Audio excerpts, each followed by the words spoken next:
ઊંઝા તાલુકાના ભાંકર ગામે બિરાજમાન 11 વીર વેતાળ તથા હરસિદ્ધ માતાજીનું અતિ પ્રાચીન મંદિર આવેલું છે।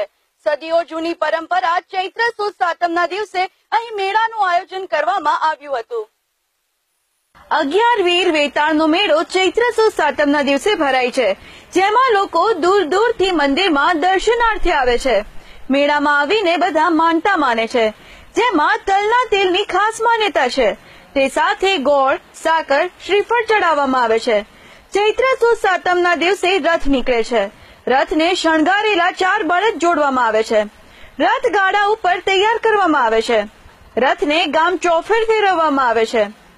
32 મસાલાથી બનાવેલ માંડવી કાઢવામાં આવે છે। રાતના નીકળતી માંડવી એક માણસ ઉપાડે છે। તે માંડવી ઉપર જે બાધાનું તેલ આવે છે તે તેલ માંડવી ઉપર રેડવામાં આવે છે। માંડવી ઉપાડનાર ઉપર તેલ ગરમ થઈને પડવા છતાં પણ માણસ મળતો નથી। તેલના ડાઘ પણ રહેતા નથી। 11 વેતાળનું મંદિર ઊંઝા તાલુકાના ભાંકર ગામમાં આવેલું છે, જેની સ્થાપના લાખા વણઝારાએ કરેલી છે। મંદિર બહુ પુરાણું મંદિર છે, પુરાતત્વ વિભાગની નોંધનું છે। જેનો ઇતિહાસ વિક્રમ રાજા હાથેનો છે। ઉજ્જૈનમાં વિક્રમ રાજા થઈ ગયા, એમના કુળદેવી છે હરસિદ્ધ માતાજી અને આજ્ઞાવી, જેનો મેળો ચૈત્ર સુદ સાતમના દિવસે ભરાય છે। 6:30 વાગે રથ નીકળે છે। સોજે એ રથ 4 બળદને જોડવામાં આવે છે અને ગામમાં ફેરવવામાં આવે છે। જે રાત્રે 32 મસાલની મોડવી જે એક જ માણસ ઉપાડે છે, જે બાધાનું તેલ રેડવામાં આવે છે।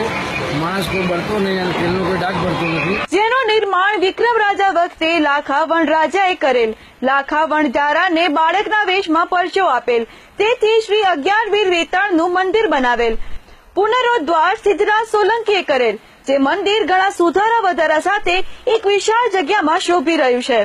ભાંકર ગામે પુષ્પાવતી નદીના કિનારે ચમત્કારિક અને અલૌકિક સ્થળે આવેલ છે, જેનો મહિમા દિન પ્રતિદિન વધી રહ્યો છે। કેતન પટેલ સાથે લાઈવ ગુજરાત ન્યૂઝ ઊંઝા।